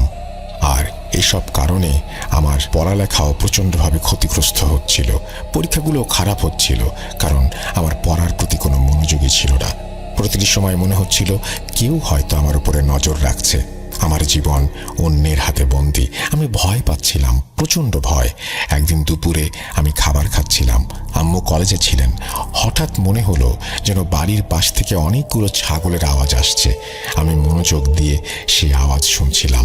তারপর হঠাৎ দরজার লক খোলার আওয়াজ পেলাম। বাড়ির সব দরজা আপনা আপনি খুলে গেল, কিন্তু বাড়ির দরজা আমি নিজ হাতে ভেতর থেকে বন্ধ করেছিলাম, যা নিজ থেকে খোলা কোনোভাবেই সম্ভব নয়। দরজা খোলার আওয়াজ শুনে আমার হাত থেকে খাবারের প্লেট মেঝেতে পড়ে গেল। এসবের মধ্যেই আমার দিন কেটে যাচ্ছিল। আম্মু আমাকে নিয়ে অনেক চিন্তিত ছিলেন। তিনি আমাকে সাইকিয়াট্রিস্ট দেখান, কিন্তু কোনো লাভ হয় না। না ঘুমাতে ঘুমাতে আমার চোখের নিচে কালি পড়ে যায়। তখন আমাকে দেখে যে কারোরই মনে হতো আমি হয়তো অনেক বছর ধরে অসুস্থ। আমাকে ডাক্তারের কাছে নিয়ে গেলে ডাক্তার আমাকে নানা ধরনের ওষুধ দিতেন, কিন্তু সেগুলোর কোনো প্রভাব আমার উপরে পড়তো না। বরং দিন দিন আমার অবস্থা আরও খারাপ হয়ে যেত। একদিন আমি নিজের রুমে শুয়েছিলাম। সময়টা সম্ভবত দুপুরের সময়। আমি ঘুমানোর চেষ্টা করছিলাম। আম্মু কলেজে চলে গিয়েছিলেন। সেই বেচারি আর কতদিনই বা ছুটি নিতে পারেন। অনেক দিন ঘুম না হওয়ায় আমি সেদিন ঘুমিয়ে পড়ি। ঘুমোতে ঘুমোতে আমি অনুভব করলাম যেন আমার কোমরের ওপর অনেক ভারী একটা কিছু পড়েছে এবং আমি বিছানার তোষক ছিঁড়ে তার মধ্যে ঢুকে যাচ্ছি। আমি দেখতে পারছিলাম না আমার ওপরে কে বসে আছে। আমি প্রচণ্ড ব্যথায় উঠে বসি। বসা অবস্থায় অনুভূতিটা এমন ছিল যেন আমার কোমরের ওপরে অনেক ভারী কেউ বসে আছে। আমি খুব অস্বস্তি বোধ করছিলাম। মনে হচ্ছিল যেন আমার শরীর মাটির নিচে চলে যাচ্ছে আর আমার শ্বাস নিতে সমস্যা হচ্ছে। আমি প্রচণ্ড কষ্ট সহ্য করেছিলাম আর উঠে দাঁড়ানোর চেষ্টা করছিলাম, কিন্তু যে জিনিসটা আমার উপরে বসেছিল সেটা ক্রমাগত আমার উপর চাপ দিতেই থাকে। হঠাৎ করে আম্মুর গলার আওয়াজ শুনতে পাই। আম্মু কাউকে উদ্দেশ্য করে বললেন, কে তুই? আম্মুর এই কথা শোনার সাথে সাথে সেই চাপটা আমার উপর থেকে সরে গেল। আমি উঠে বসে তাকালাম, দেখলাম পেছনে আম্মু দাঁড়িয়ে আছেন। আম্মুকে দেখে আমি কাঁদতে কাঁদতে জড়িয়ে ধরলাম। আম্মু আমার মাথায় হাত রেখে আমাকে শান্ত করার চেষ্টা করছিলেন। আমি আম্মুর চেহারায় সে সময় ভয়ানক কিছু প্রত্যক্ষ করার পর কারোর চেহারায় যে ভয়ের ছাপ পড়ে তা স্পষ্ট দেখেছি। আম্মুকে দেখে পরিষ্কার বোঝা যাচ্ছিল যেন তিনি খুবই অদ্ভুত একটি কিছু দেখেছেন, যার ব্যাপারে তার বিন্দুমাত্র কোনো ধারণাই নেই। আমি আম্মুর গলা ধরা অবস্থায় ক্রমাগত কাঁদছিলাম এবং বলছিলাম, আম্মু, কেউ আমার উপরে বসেছিল, সে আমাকে মারতে চায়। আমাকে বাঁচাও আম্মু, আমাকে বাঁচাও। আমার এই যন্ত্রণার সহ্য হচ্ছে না। আমার উপরে দয়া করো আম্মু, দয়া করো। সেদিন আম্মু আমাকে তেমন কিছুই বলেননি, শুধু আমাকে নিজের রুমে নিয়ে গেলেন। তিনি আমার জন্য খুব চিন্তিত ছিলেন এবং আমার সমস্যা জানার জন্য নানা প্রকার প্রশ্ন করছিলেন। আমার জন্য আম্মুর সহানুভূতি দেখে সেদিন আমিও খুব কেঁদেছিলাম। আমি আম্মুকে প্রতিটি সমস্যার কথা তাৎক্ষণিকভাবে জানিয়েছিলাম, তাই নতুন করে আম্মুকে বলার কিছু ছিল না। আম্মু আমাকে সান্ত্বনা দিলেন এবং বললেন তিনি কারো সাথে ব্যাপারে কথা বলবেন। তারপর আম্মু তার কলেজের কোনো পরিচিত একজন কলিগের সাথে এই বিষয়ে কথা বলেন। তবে আম্মু কার সাথে এ ব্যাপারে কথা বলেছিলেন তা আমি সঠিক জানি না। আম্মু যার সাথে এই ব্যাপারে কথা বলেন তিনি আম্মুকে একজন ফকিরের কথা বলেন, যিনি কিনা এসব জাদুটোনা ঘটিত সমস্যাগুলোর ব্যাপারে বিশেষজ্ঞ ছিলেন এবং তিনি নিজেও জাদুর কাজ করতেন। আমরা পরের দিনই সেই ফকিরের কাছে চলে গেলাম। আমরা যখন সেখানে ওনার কাছে পৌঁছালাম তখন আমরা দেখা করার জন্য অপেক্ষা করতে লাগলাম। আমাদের সময় এলে আমরা তার সাথে দেখা করতে একটি রুমে প্রবেশ করি। আমরা তখনও তাকে আমাদের সমস্যার ব্যাপারে কিছুই বলিনি এবং আম্মুর ভাষ্যমতে আম্মু ও তার কলিগকে আমার সমস্যা নিয়ে কোনো কিছু বলেননি। যখন আমরা ফকিরের ঘরে ঢুকলাম তিনি আমার দিকে তাকালেন এবং সাথে সাথে চোখ দুটো নিচু করে নিলেন। এরপর তিনি আমাকে একটা প্রশ্ন করলেন, যা শুনে আমি চমকে উঠলাম। তিনি জানতে চাইলেন, সেই ছাগলের কথা কি তোমার মনে আছে? আমি অবাক হয়ে তার মুখের দিকে তাকিয়ে থাকলাম। বললাম, হ্যাঁ, রাস্তায় পড়ে থাকতে দেখেছিলাম। আমার উত্তর শুনে তিনি এক এক করে সবকিছু নিজেই বললেন, যা এতদিন ধরে আমার সাথে ঘটে চলেছে। তিনি জিজ্ঞাসা করতে লাগলেন, সেই ছাগলের মাথার মতো মানুষগুলো এখনো আমার স্বপ্নে আসে কিনা। আমি হ্যাঁ সূচক উত্তর দিলাম। প্রথমবার দেখার পর আবারও 2-1 বার তারা আমার স্বপ্নে এসেছে। তখন তিনি জানতে চাইলেন আমি ছাগলের আওয়াজ কখন শুনেছি। আমি উত্তর কি দেব? আমি তার এসব কথা নিয়েই বেশ চিন্তিত হয়ে পড়ছিলাম। কিভাবে তিনি এসব জানলেন? একে একে আমি তাকে তার সব প্রশ্নের উত্তর দিলাম। তারপর আম্মুর দিকে তাকিয়ে জিজ্ঞেস করতে লাগলেন তিনি, আপনি কি সেই মানুষটাকে দেখেছেন যে আপনার মেয়ের ওপরে বসেছিল? আম্মু হ্যাঁ সূচক উত্তর দিলেন। তিনি দেখেছেন। তিনি মায়ের কাছে জানতে চাইলেন, তার চেহারা কেমন ছিল? তখন মা বললেন, তার মাথায় কোনো চুল ছিল না। আম্মু যখন ঘরে ঢুকছিলেন তখন তিনি তাকে আমার কোমরের ওপর বসে থাকতে দেখেছিলেন এবং আম্মু যখন তাকে উদ্দেশ্য করে জিজ্ঞেস করেন, তুই কে? তখন সে আম্মুর দিকে তাকিয়ে বিচ্ছিরিভাবে হা হা করে হেসে গায়েব হয়ে যায়। তার চোখ ছিল খুব বড়। আম্মুর মুখ থেকে তার চেহারার বর্ণনা শুনে আমি কাঁপতে লাগলাম, কারণ এটা সেই লোক যাকে আমি রাতের বেলায় পড়তে পড়তে দেখেছিলাম। তারপর ফকির বাবা আমার মাথায় হাত দিয়ে কিছু পড়া শুরু করলেন আর আমি আগের মতো অজ্ঞান হয়ে গেলাম। তার পরের কিছু আমার মনে নেই। পরের ঘটনা আমি আম্মুর ভাষায় বলছি। যখন ফকির বাবা তোমার মাথায় হাত দিয়ে দোয়া পড়া শুরু করছিলেন তখন তোমার উপরে কেউ এসে ভর করে। তারপর সে ছাগলের মতো আওয়াজ করতে শুরু করে, কিন্তু তার আওয়াজ শুনে মনে হচ্ছিল এটি কোনো ছাগলের আওয়াজ নয়, বরং হাজার হাজার ছাগলের আওয়াজ কানে ভেসে আসছে। ফকির বাবা পড়া শেষ করে তোমার দিকে তাকিয়ে বললেন, তুই জানিস এই সময় তুই কোথায় বসে আছিস? ফকির বাবার কথা শুনে তুমি তৎক্ষণাৎ মাথা নামিয়ে ফেলো। ফকির বাবা ধমকের সুরে তোমার ভেতরে থাকা শয়তানকে বলে, তোর কাছে একটা প্রস্তাব আছে। যদি তুই এই মেয়ের কাছ থেকে না যেতে চাস তাহলে সেটা সম্ভব না। তুই জানিস আমি তোর কি হাল করতে পারি, আর যদি আমার গোলাম হয়ে থাকতে চাস তাহলে আমার কাছে চলে আয়, কিন্তু তুই লড়াইটা করার চেষ্টা করিস। তুই জানিস আমি তোর এবং তোর সেই মালিক জাদুকরের সাথে কি করতে পারি। ফকির বাবা এসব বলতে বলতে রুমের দরজা নিজেই খুলে দিলেন। মনে হচ্ছিল যেন কেউ বাইরে বেরিয়ে গেল। ফকির বাবা আবারও শয়তানকে হুমকি দিতে লাগলেন এবং তুমি শান্ত হতে শুরু করলে। আস্তে আস্তে তুমি জ্ঞান হারালে। পরে ফকির বাবা তোমাকে কিছু তাবিজ দিলেন আর পানি পড়ে তোমার মুখে ছেটালেন। তোমার জ্ঞান ফিরে এলে তিনি সেই পানি তোমাকে খাওয়ালেন। তখন তোমার শরীরের অবস্থা একটু ভালো হতে শুরু করেছে। ফকির বাবা তোমাকে জিজ্ঞেস করলেন, তোমার কেমন অনুভব হচ্ছে? তুমি বললে, তোমার ভেতর থেকে যেন সব কিছু বের হয়ে গিয়েছে, এখন তুমি ভালো বোধ করছো। এরপর ফকির বাবা আবার তোমার মাথায় হাত দিয়ে কিছু একটা পড়তে শুরু করলেন এবং শয়তানকে হাজির করলেন। সাথে সাথে কাউকে উদ্দেশ্য করে বললেন, এটাকে বন্দি করো। আমি অবাক হলাম, কারণ রুমে তুমি আর আমি আর ফকির বাবা ছাড়া কেউ নেই। তাহলে তিনি কাকে এই কথা বলছেন বন্দি করার জন্য? ফকির বাবা এই কথা বলার সাথে সাথেই রুমে যেন কালবৈশাখী ঝড় বইতে শুরু করলো। কিছুক্ষণ এভাবেই চলল, তারপর সব শান্ত। আপনার মেয়ের ওপরে যে শয়তান ছিল তাকে আমি বন্দি করে ফেলেছি। এখন আমার কাজ সেই জাদুকরকে ধরা। তাকে ধরতে না পারলে আপনার মেয়ের সমস্যাগুলো পুরোপুরিভাবে দূর করা সম্ভব না। চিন্তা করবেন না, আপনার মেয়ে সেই জাদুকরকে দেখাবো খুব জলদি। তখনই আমি তার কৃতকর্মের জন্য তাকে শাস্তি দেব। এখন এগুলো যা আছে তার কোনো কিছুই আপনার মেয়ের মনে থাকবে না। তাকে আপনি পানি খাওয়ানোর সাথে সাথে সে সবকিছু ভুলে যাবে। এই ছিল আমার মায়ের ভাষ্য। এরপর কয়েকদিন আমি বাড়িতেই বিশ্রাম নিলাম, আর সেই বিশ্রামে আমার শরীর আবার আগের মতো হয়ে গেল।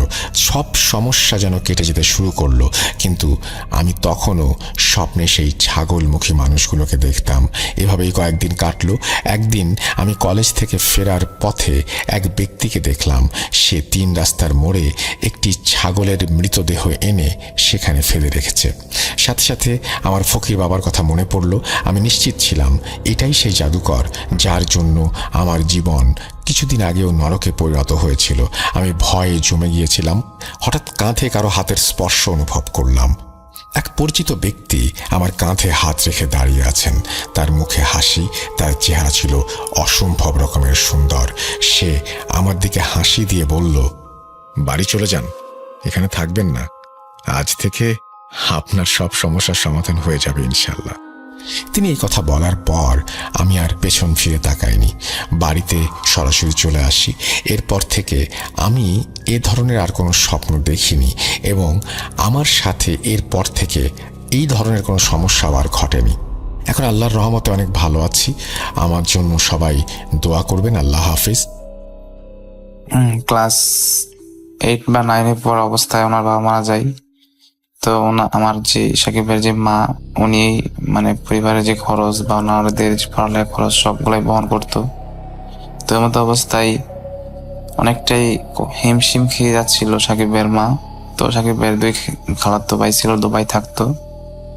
তো ওনাদের সাথে যোগাযোগ করার পর মানে ডিসিশন নিল যে সাকিব ভাইয়ের দুবাই পাঠাই দিব। তো রাসেল ভাই যেমন কথা এমন কাজ, মানে ওনাদের সাথে কথা বলার পর সাকিব ভাইয়ের মাসখানেকের মধ্যে মাস 2 পরে দুবাই পাঠাই দিল। তো রাসেল ভাই সাকিব ভাই দুবাই যাওয়ার পর আল্লাহর মধ্যে ভালো স্যালারি পাইতো 70 থেকে 80 হাজার টাকার মতো স্যালারি পাই। তো ওনাদের অবস্থা ভালো হয়েছিল। তো কাছের 2-3 মাস পর সাকিব ভাই রাসেল ভাই আমাকে বলেনি, সাকিব ভাই যে রুমে থাকতো এটা একটা ব্যাচেলারের মতো, এই রুমের মধ্যে 4-5 জনের মতো থাকতো। উনি আর ওনার 2 ভাই আর একজন মানুষ ছিল, এরকম আর কি। তো সাকিব ভাইয়েরা সবাই খাওয়া দাওয়া করতো, ওনাদের একটা বোয়া ছিল, উনি সম্ভবত পাক করে দিত, এরকম আর কি। তো সবসময় সাকিব ভাই আবার সবার আগে আসতো, মানে কাজ শেষ করে সবার আগে সাকিব ভাই রুমের মধ্যে আসতো। তো একদিন সাকিব বরাবরের মধ্যে একদিন সাকিব ভাই আসার পর মানে ওনাদের 4-5 জনের যত খাবার আছে, মানে ভাত অথবা মানে তরকারি সবকিছু সাকিব ভাই একলাই খায় ফেলে। তো একলা খাওয়ার পর উনি খাওয়া দাওয়া করে শুয়ে রয়েছে সাকিব ভাই। তো ওনার যে রুমমেটরা আছে রাসেল ভাই, রুমমেটরা আইসা দেখে সাকিব ভাই মানে শুয়ে রয়েছে। তো ভাবছে শুয়ে রয়েছে আর ডাক দিব না, আমাদের খাবার আমরা খাইয়া ঘুমাই যান, কাজ টাজ করে এসে টায়ার্ড, তাই এই জন্য মনে শুয়ে রয়েছে। তো ওনারা যখন খাইতে যাইবো, যাওয়ার মধ্যে গিয়ে দেখে একদম প্লেট মানে এক প্লেটই মানে প্লেট যে প্লেটে খাইছে এই প্লেটটাও ধুইছে না, আর সবার খাবারের যে তরকারি মানে তরকারি বা ভাতের যে ডেক ডিশ কি এগুলা থাকে সবগুলাই শেষ, ফিনিশ। তো ওনারা তো একটু অবাক হয়, কি হইলো বুঝলাম না, এতগুলা ভাত সাকিব একলাই খাইলো। তো সাকিব বাইরে ডাক দিল না, ওনারা আবার নিজেরা পাক কইরা ডিম ভাজি করে খায় ফেললো। তো ফার্স্টে তো ভাবছে সাকিবের অনেক খিদাটিতে আসছিল, তাই সে একলা খাই ফেলছে। তো ওনার খালাতো ভাইটাই তো মানে ভাই তো, তাই আর ডিস্টার্ব করে নাই। তো এরকম আরেকদিন এরকম সেম ঘটনা, সাকিব ভাই সবার আগে আইসে সবার ভাতটা একলাই খাই ফেলে।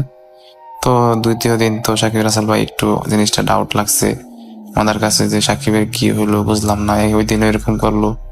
ওই দিন তো সাকিব রাসেল ভাই কিছু বলে নাই। 2য় দিন ওনারা সাকিব ভাইরা ডাকতেছে সাকিব।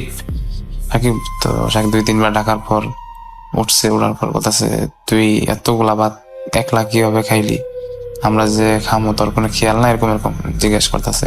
তো সাকিব ভাই বলতেছে যে আমার তো খিদা লাগছে তাই আমি খাই ফেলছি। তো এই জিনিসটা রাসেল ভাই আমাদের কাছে অনেকটাই অবাক লাগতেছে, বুঝলাম না, তোর কি 2 দিন পর করে এত খিদা লাগে 4-5 জনের ভাত একলা তোর খাই ফেলতে হইব? তো রাসেল ভাই এরকম 2য় দিনও কিছু বলে নাই, মানে একটু কথা কাটাকাটি হয়েছে, তারপর মানে আর কিছু বলে নাই। তো সাকিবের ব্যবহার চলাফেরা সবগুলো একটু অন্যরকম লাগতেছে। মানে উনি প্রায় সময় মানে জানলার সাইডে বসে থাকে, একলা কার জানে কার সাথে কথা বলে। তো এরকম মানে আগের মতো তেমন বেশি মিশে না। জিনিসগুলা ওনার যে বাইরা ছিল বা ওনার রুমমেট সবাই যদি খেয়াল করে রাসেল ভাই। তো পরে এরকম এরকম আরো একবার ঘটে জিনিস, এরকম খাবার সবার খাবার একলা খাই ফেলছে। তো ওনারা তো স্বাভাবিক এরকম এটা একটা অত্যাচারের মধ্যে হয়, প্রতিদিন সহ্য করবে না। তো ওনার যে রাসেল ভাই সাকিব ভাইয়ের যে ভাইরা আছে ওনারা ফোন দিছে, যে ফোন দিয়ে বলতেছে এমন এমন খালা সাকিবের তো এরকম এরকম। তো সাকিব ভাই আবার রাসেল ভাইরা বলে নেয় ভালো, ওনার মার সাথে তেমন কিছু যোগাযোগ করতেছিল না মানে কয়েক সপ্তাহ ধরে, মানে কারোর সাথে ফোন টোন করে না, তেমন একলা একলা থাকে। তো রাসেল ভাই সাকিব ভাইয়ের আম্মা তো অনেকটা টেনশনে পড়ে যাচ্ছে, ওর কি হইলো এরকম এরকম। তো পরে রাসেল ভাই সাকিব ভাই চিন্তা করলো যে ও যদি এরকম এরকম করে তো আবার তো একটা মানে ওরে 6 মাসের ছুটি বা 3-4 মাসের ছুটি দিয়ে বাংলাদেশে পাঠা, ওরে চিকিৎসা করে পরে যাইব না। তো রাসেল ভাই যেমন কথা এরকম কাজ, ওনারে 7-10 দিন পরে বাংলাদেশে 6 মাসের টিকিট দিয়ে বাংলাদেশে পাঠাইলো।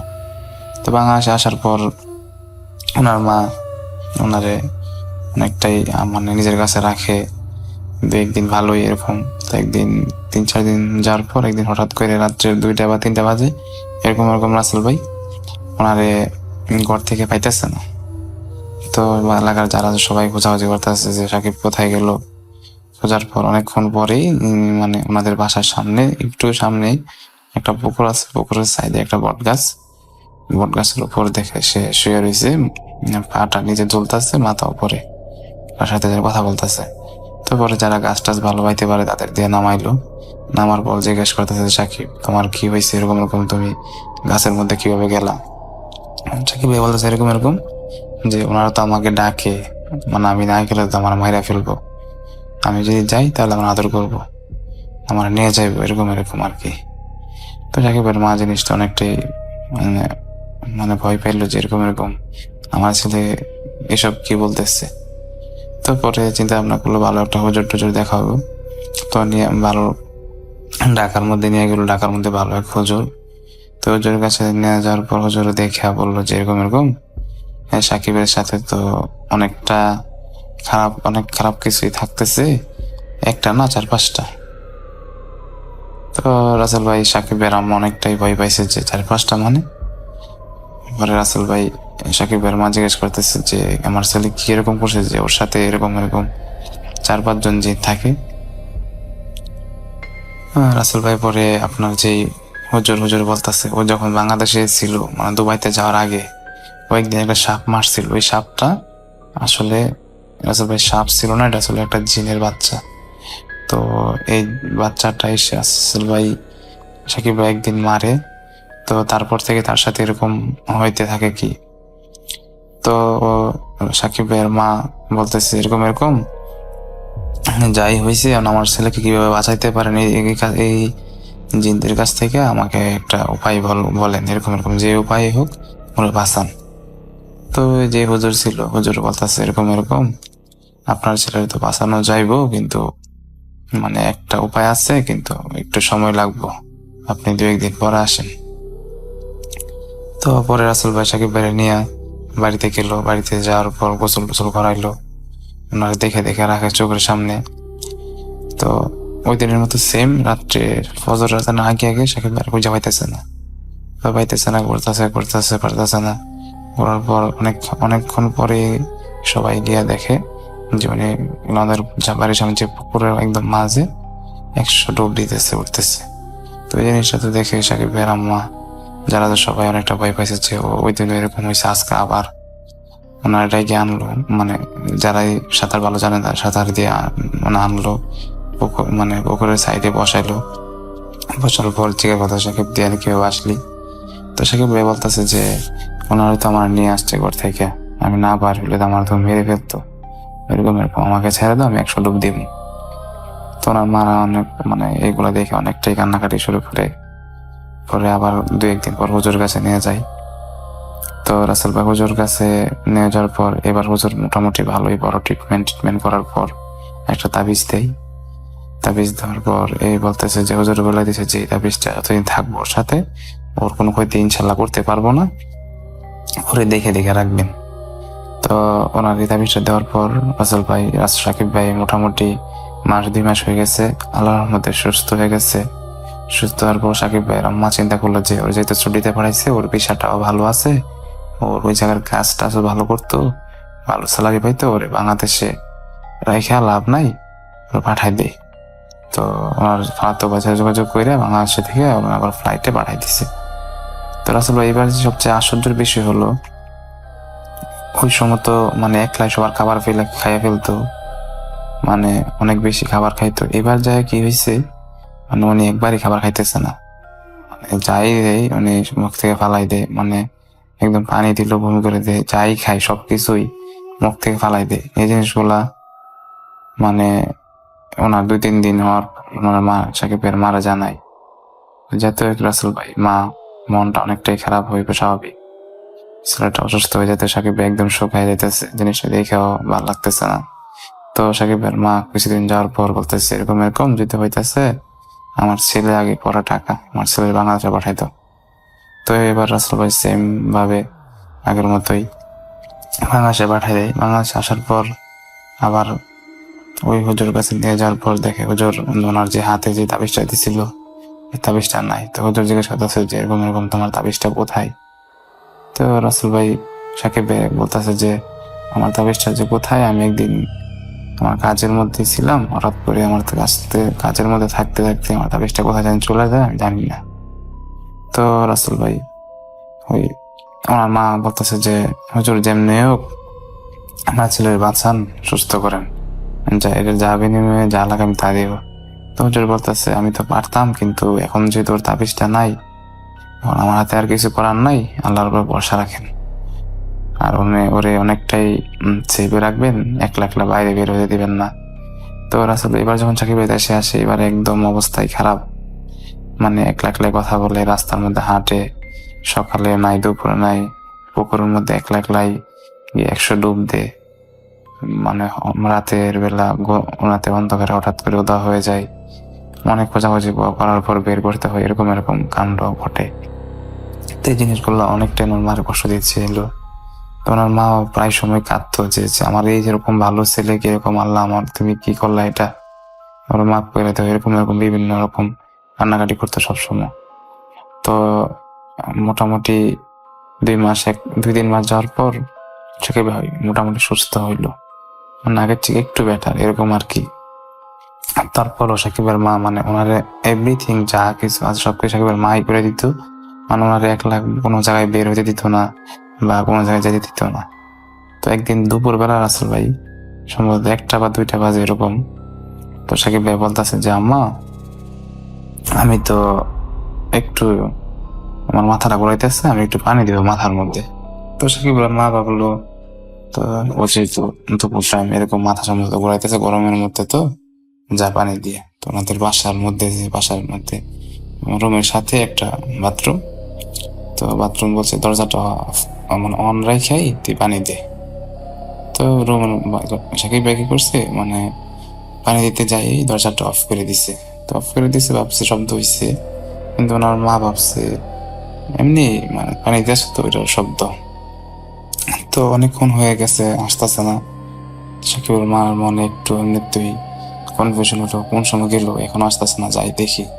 তো যাই দরজা লাগাল, দরজা যেহেতু অফ, মানে দরজা অফ, ওনার মা অনেকটাই মানে ভয় পাইছে যে কি হইলো, ও দরজা খুলতেছে না, ডাকতেছে, কোনো রেসপন্স নাই। তো একটু পর মানে সবাই আসলো, আসার পর দরজা ভাঙার পর রাসেল ভাই যে জিনিসটা দেখছে, আমার লিসেনাররা যারা আছে বা আমি সবাই অনেকটাই খারাপ লাগবে জিনিসটা দেখে বা শুনে। ওনার লাশ মানে উনি সেন্সলেস অবস্থায়, প্রথমত ভাবছে রাসেল ভাই সেন্সলেস অবস্থায় শুয়ে আর পড়ে আছে কমোডের উপর, কিন্তু আসলে এটা না। যখন মানে ওনারে নিয়ে হসপিটাল যাওয়ার পর যখন ডাক্তার বলে যে উনি আর নাই, জিনিসটা শুনে আমার কাছে অনেকটা খারাপ লাগছে রাসেল ভাই, যে সাকিব ভাইয়ের লাশ পর্যন্ত মানে ওরা দিল না, মানে বাঁচতেই দিল না, ওনার সাথে নিয়ে মানে শেষমেশ মানে ওরা শান্তি হইলো এরকম আর কি। তো রাসেল ভাই অবাক করার বিষয় হলো যে ডিএনএ টেস্টের পর মানে পোস্টমর্টমের পর জানতে পারলো যে এরকম এরকম মানে ওনার হাতের ছাপই ওনার মানে গলার মধ্যে ওনার মানে যে জিনগুলো আছে মানে ওনার ভিতরেই ভর করে ওনার নিজের হাতে মানে গলা টিপে মারছে। এটা আসলে অনেকটা খারাপ লাগার জিনিস। তো প্রথম ঘটনাটি আমার আম্মুর সাথে হয়। তো আমি আমার বাড়ির একটু ডিটেলস বলতে চাই। আমাদের বাড়ি থেকে একটু দূরে আমাদের রান্নাঘরটা। সো এর মাঝখানে, বাড়ি আর রান্নাঘরের মাঝখানে একটি কমলার চারা বলতেছি, আসলে এটা গাছও না, মানে একবারে চারাও না, মানে 3-4 বছর, 5 থেকে 6 ফিট হবে। এটার মধ্যে 2 বছর ধরে মানে কমলা হইতেছে। তো আমার আম্মু মানে 9টা থেকে 10টার মধ্যে মানে রুম থেকে বের হয়েছে যে রান্না করে যাবে। ওই সময় কারেন্ট চলে গেছে। তো মোবাইলের লাইট জ্বালিয়ে মানে উনি বের হন। তো আম্মু বের হওয়ার পর মানে মোবাইলের লাইটটা যখন মানে ওই গাছটার মধ্যে ধরেন, তখন আম্মু দেখতে পেল যে ওই গাছটা পুরো মানে উল্টো হয়ে মাটির সাথে মিশে গেছে। মিশে আবার সাথে সাথে আগের জায়গায়। তো আম্মু জিনিসটা দেখে মানে ওই সময় ভাবলো যে হয়তো চোখের ভুল বা কি ঘটলো, আম্মু তখন বুঝতে পারলো না। কারণ একটা গাছ 5 থেকে 6 ফিট গাছটা একবার মাটির সাথে মিশে গিয়ে আবার মানে আগের জায়গায় মানে ফিরে আসছে, ওইটা অন্যরকম একটু। তো জিনিসটা দেখে আম্মু ভয় পায় কিনা জানি না, সাথে সাথে আমাদেরকে এসে মানে বলে যে আমি তো এরকম এরকম দেখছি, গাছটার সাথে সাথে মাটির সাথে একবারে মানে লেগে সাথে সাথে আবার আগের জায়গায় মুভ করলো, মানে আগে যে এরকম ছিল ওই রকম। তো ওই ঘটনাটার 3 দিন পর রাসেল ভাই আমার যে গাছটা আছে কমলার চারাটা, ওইটা পুরোপুরি শুকিয়ে যায় এবং গাছটা মারা যায়। তো জিনিসটা খুবই অন্যরকম। আমি এরকম একটা জিনিস দেখছি এবং 3 দিন পর গাছটা মারা যায়। গাছটার বয়স তেমন ছিল না, 3 বছর আগে আমি একটা কলবের গাছ লাগাইছি, ওইটা মানে মারা যায়। তো যাই হোক, এটা প্রথম ঘটনা। দ্বিতীয় ঘটনাটা ঘটে আমার সাথে। আমি মাগরিবের মানে আজানের 10 থেকে 12 মিনিট আগে ঘটনাটা ঘটে আমার সাথে। আমি তখন মানে শুয়েছিলাম, সন্ধ্যাবেলা শুয়ে মোবাইলে নাটক দেখতেছি। তো আমি যে রুমে শুয়েছিলাম ওই রুমের মানে পরের যে রুমটা আছে ওইটা আমার খাটের বরাবর, মানে খাটের ঠিক বরাবর ওই রুমের দরজাটা। সো আমি দেখলাম যে ওই রুমের দরজাটা হুট করে মানে একটু খুলে গেল। আমার রুমটা তখন মানে লাইট জ্বালানো ছিল না, ওই রুম পুরোপুরি অন্ধকার। সো আমি ভাবলাম হয়তো আমার আম্মু ওই রুমটা মানে খুলছে দরজাটা, যে আমার বলার জন্য যে এখনো শুয়ে আছিস কেন, মানে নামাজ যা, এরকম বলে, সবসময় বলে। যদি মানে নামাজ না পড়া শুয়ে থাকি বা আজানের আগে শুয়ে থাকি, ওই সময় আম্মু মানে বলে। তো আমি ভাবলাম হয়তো আম্মু খুলছে দরজাটা, কিন্তু আমি ওই দিকে একটু মানে চেয়ে আবার মোবাইলের দিকে মানে নাটক দেখতেছি। পরে হুট করে আবার দরজাটা বন্ধ হয়ে গেল। তো আমি কি মনে করে মানে আমার জিনিসটা অন্যরকম লাগলো যে আম্মু যদি খুলতো তাহলে আম্মু তো কিছু একটা বলতো আমারে। পরে আমি খাট থেকে নামলাম, নেমে কি জানি মনে করে আমি আমার মোবাইলের টর্চটা মানে জ্বালাইলাম। হয়তো আমার ওই সময় অনেক কেমন জানি ভয় ভয় লাগতেছে, কারণ আমি ওই রুমের জানালা আর দরজা ভিতর থেকে মানে লাগিয়ে এই রুমে আইসা মানে শুয়ে মোবাইল দেখতেছি। তো আমি টর্চটা জ্বালিয়ে আমার রুমের লাইট অন করলাম। ওই রুমে আমি গেলাম, গিয়ে দেখলাম হ্যাঁ ওই রুমের দরজা মানে ভিতর থেকে লাগানো, জানালাগুলো লাগানো, মানে বাতাসে যে দরজাটা মানে খুলবে আবার সাথে সাথে লেগে যাবে ওই রকম কিছুই না। পরে আমি জিনিসটা দেখে মানে আমি ওই সময় ভয়ই পাইলাম। ওইটা আমি আম্মুর সাথে সাথে জানাইলাম। পরে আম্মু মানে ওই ঘটনার পর থেকে মানে যে আমাদের ওই যে গাছটা পুরো মাটির সাথে লাগিয়ে গেছে, ওইটা মানে আম্মু বলার পর আমরা মানে কেউই তেমন একটা মানে বিশ্বাস করি নেই, বলছি যে তুমি ভুল দেখছো, গাছটা হয়তো অন্য কারণেও মারা যেতে পারে এরকম। পরে আম্মু বলতেছে যে দেখ মানে তোরা তো আমার কথা বিশ্বাস করছ না, আমি যে বলছি বাড়ির মধ্যে মানে কিছু অদ্ভুত কিছু করতেছে।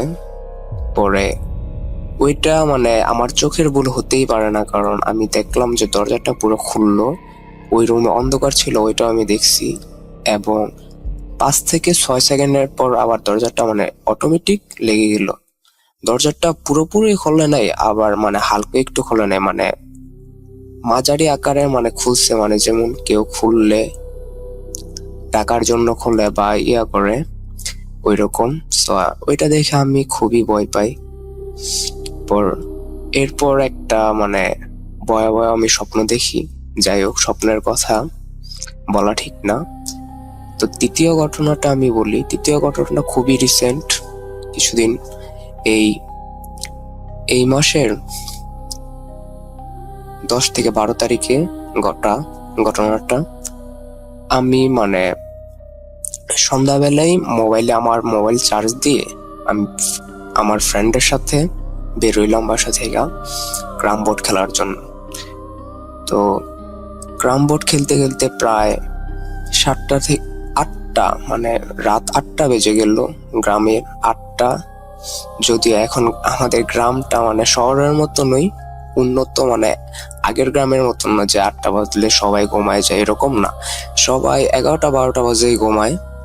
তো এখন রাসেল ভাই এখন মানে কিছুদিন ধরে মানে রাত্রে 12টার পর থেকে মানে চাঁদ উঠতেছে ঠিকই, কিন্তু সন্ধ্যাবেলাটা খুবই অন্ধকার থাকে, একবারে কালো যে অন্ধকারটা আছে ওইটা। সো আমার কাছে মোবাইলও ছিল না। আমি আস্তে আস্তে মানে আমাদের বাড়ির আগে একটা উঠান আছে, বড় উঠান। সো উঠান আসতেছি, কালো মানে অন্ধকারে কিছুই দেখতেছি না, সবই মানে কালো কালো লাগতেছে। যাই হোক, হুট করে মানে পিছন থেকে মানে একটা কুকুর মানে ঘেউ করে উঠলো, মানে দাগ দিয়ে উঠলো। সো এখন মানে কুকুর খুবই আক্রমণাত্মক, মানে কুকুর মানে এই সময় নাকি পাগল হয়ে যায়, মানে কামড় টামড় দেয়। সো আমি এটা ভেবে একটু মানে তাড়াতাড়ি হাঁটার সময় রাসেল ভাই হুট করে মানে কি যেন মানে আমার কপালে এসে মানে বাড়ির মতো লাগলো, যে কিছু একটা আমার কপালের মধ্যে এসে মানে বাড়ি দিচ্ছে এরকম। সো আমি বুঝতে পারলাম না, আমি খুবই তাড়াহুড়া করে মানে রুমে চলে আসলাম, আম্মুরে দেখাইলাম যে দেখো তো আমার এখানে কি হয়েছে। পরে আম্মু দেখতেছে মানে জিনিসটা লাল হয়ে রয়েছে জায়গাটা। আমিও আয়নার মধ্যে খেয়াল করলাম খুবই লাল হয়ে গেছে। পরে একটু পরে জায়গাটা খুবই ফুলে গেল। সো এই ছিল রাসেল ভাই আমার সাথে অদ্ভুত কিছু ঘটনা আমাদের সাথে। সো কি বাড়ি দিল ভাই, কিসে বাড়ি দিল আমি কিছুই বলতে পারবো না, আমি কিছুই দেখলাম না। আর এমন না যে কেউ অন্য কোনো মানুষ এসে বাড়ি দিবে, কারণ উঠানটা খুবই বড় ছিল।